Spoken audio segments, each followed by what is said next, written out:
There is a line in today's reading from the Apocalypse, which is echoed in 2 or 3 other places in the Apocalypse, especially at the end of the book, that I'd like to speak about in a little bit of detail, or at least to make my comments on. The line is the one that we just heard, of course, about the New Jerusalem adorned as a bride being presented to her husband, or to her promised. So I want to focus on this because it's a central theme in the Scriptures.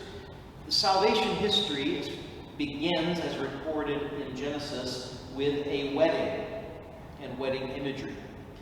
The end of salvation history in the Scriptures, we are told, ends with the wedding supper of the Lamb, of which this image of the New Jerusalem as a bride is part of that imagery. And again, while this goes throughout all the Scriptures, I think it bears some comment in itself because of the importance of it. It's not simply an image.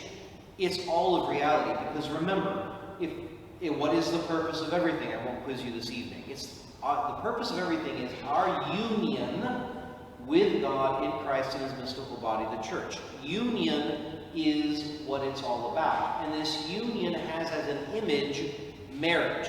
The real thing is our union with God. The reflection is marriage. It's not the other way around.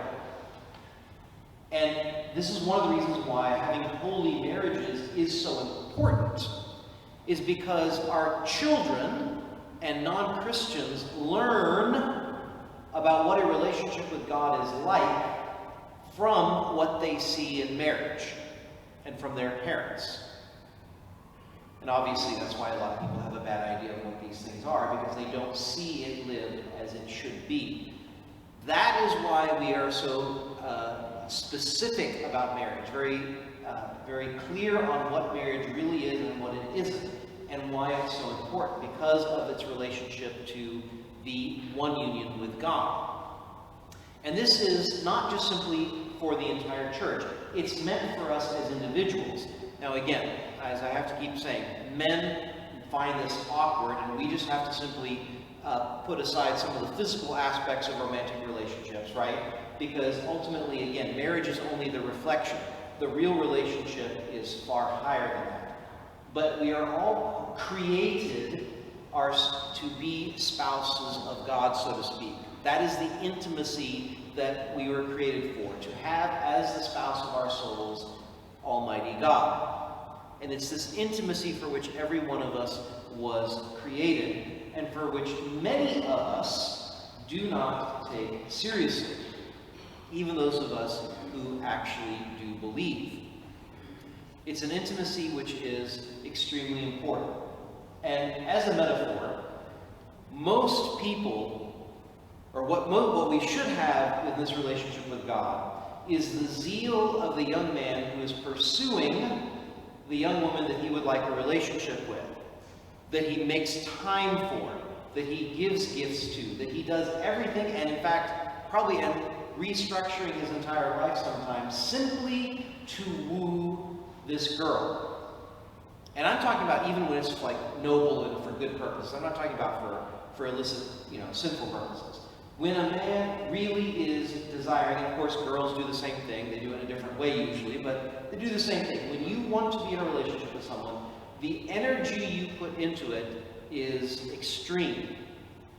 Most of us, however, are more like the couple that's been married for years, or maybe months in some cases, who don't do anything fun together, that don't talk, that don't really have an established relationship, and that's sad.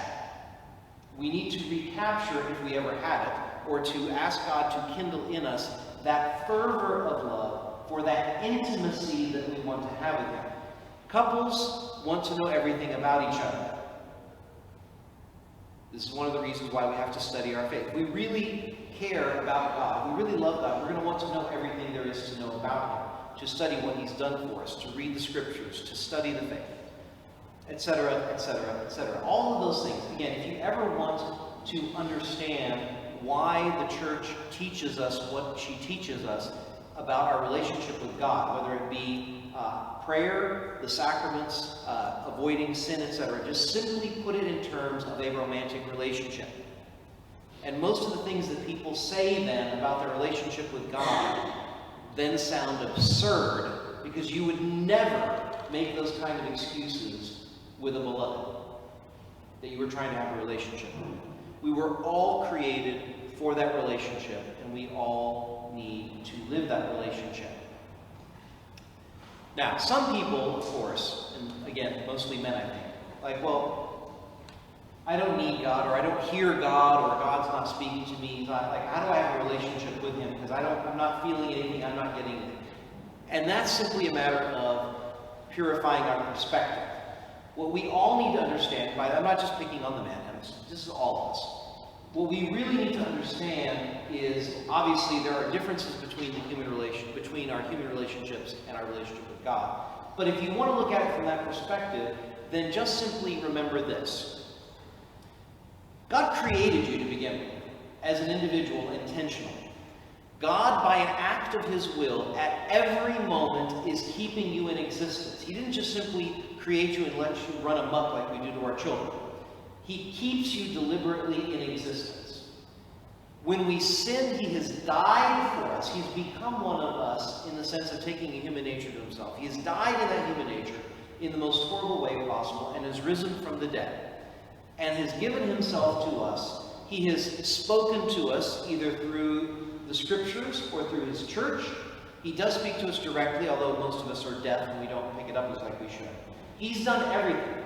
And for those who like to say, well, I don't need God, I can do things on my own, the hands with which you do it, the talents and the gifts and the mental capability with which you do it, were all given to you by God. And so there's no such thing as waiting for God. He has already given Himself to you completely. We have to respond. That's what He's waiting for.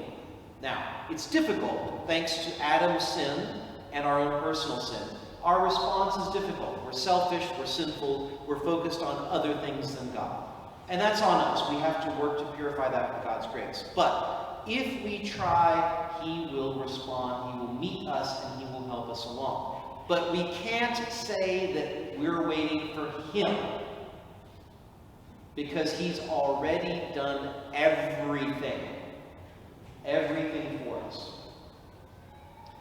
I'd like to end with a final point and tie this in with the Holy Eucharist. I'm not going to preach about the liturgy itself a lot like I have been, but I do want to go back to the Eucharist. Why?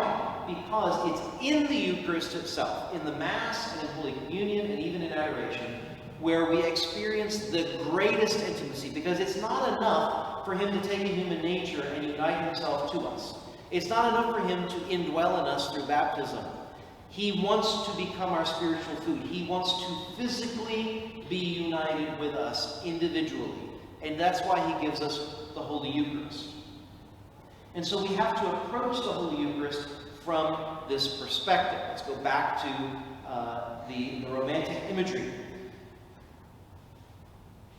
The Eucharist, our response to the Eucharist, to varying degrees, is this. A man has taken his girl out for dinner and proposes to her. He's perfect. He's got all the qualities she's looking for. He is going to offer her everything, take care of her everything. Everything she ever wanted, he's going to provide for her. And when he's done speaking, her response is, "Could you pass the ketchup?" That's how we respond to the Holy Eucharist. Because He has given us everything. In addition to everything that I've already mentioned, He gives us His very body and blood, present with His soul and divinity, in the Holy Eucharist to us. And some people can't be bothered to even make it to a Mass minimally on Sunday. But again, it goes back to compare everything to a romantic relationship, and our complaints sound absurd. Well, why do I have to go to Mass? Why do you have to go on a date? Why do I have to dress up for Mass? Why are you going to dress up for your date? Why should I pray? Why are you texting him or her? mean, every single objection that people have, the complaints we have, sound absurd when you place them in the context of a romantic human relationship. And yet we have the same attitude here, which is why we come to the church even when Mass is not happening. We come early when Mass is coming. We dress for the Mass and for God.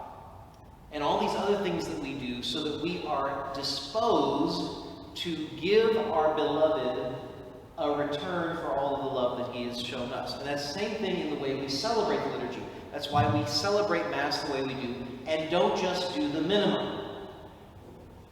Right? The way so many Catholics celebrate Mass is the difference between taking your beloved out for a nice dinner at a fancy restaurant with all the accompanying alcohol, etc., or going through the drive-thru at McDonald's. Just going to get it over with, because we have to go. That's why we celebrate the liturgy the way we do. I just want to comment on 3 things in particular. Again, just mention them briefly. One is, you might have noticed that in recent months I've started genuflecting during Mass more than usual.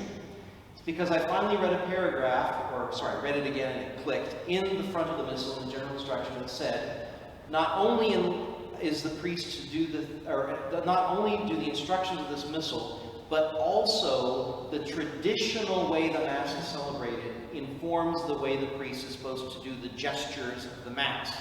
So even though it prescribes the genuflection on the way in and on the way out, like, wait a minute, I can genuflect in the traditional way. So why would I not bend the knee to my Lord who is here on the altar?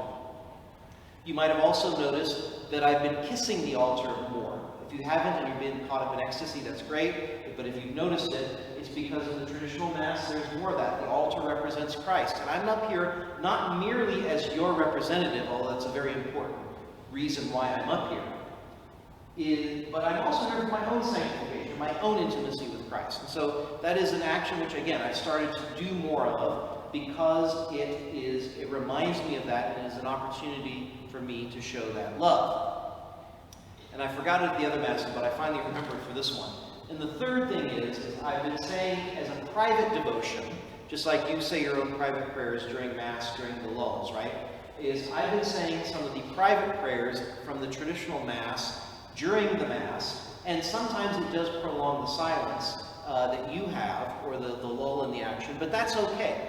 Because one of the most grievous errors that was done with the modern Mass is it made so much of the Mass with a focus on the people instead of God, but also at the expense of the priest. The traditional Mass has so many beautiful prayers that the priest says, adoring God, expressing his own indignity at being able to celebrate the Mass, etc., that I find that I pray better when I'm adding these prayers. And again, it may prolong some of the silence or the action, but that gives you more time to spend with the Lord. Again, if we truly love him, we're not going to try and rush out of here. And we're not going to complain if Mass is just a little bit over an hour, or in my case, when I'm preaching, sometimes quite a bit over an hour. But the point is that we do not, if we truly love, are not going to begrudge that time. So, I'm not going to give you anything practical because everything I've been preaching to you for this last several years is practical. You know what to do. You may not like what you need to do. It may be difficult. You might have tried it and had trouble with it. But what I'm trying to do today is simply offer some motivation to give it another shot. You know to pray. You know to go to confession. You know to come to Mass. You know to come to adoration. You know to pray. You know to love your neighbor as yourself. You know all these things. But if you really love God, you are going to do them. So for those of you who aren't trying, especially those of you who might be dragged here by a spouse or parents, actually try. It's worth it. It's what you were created for.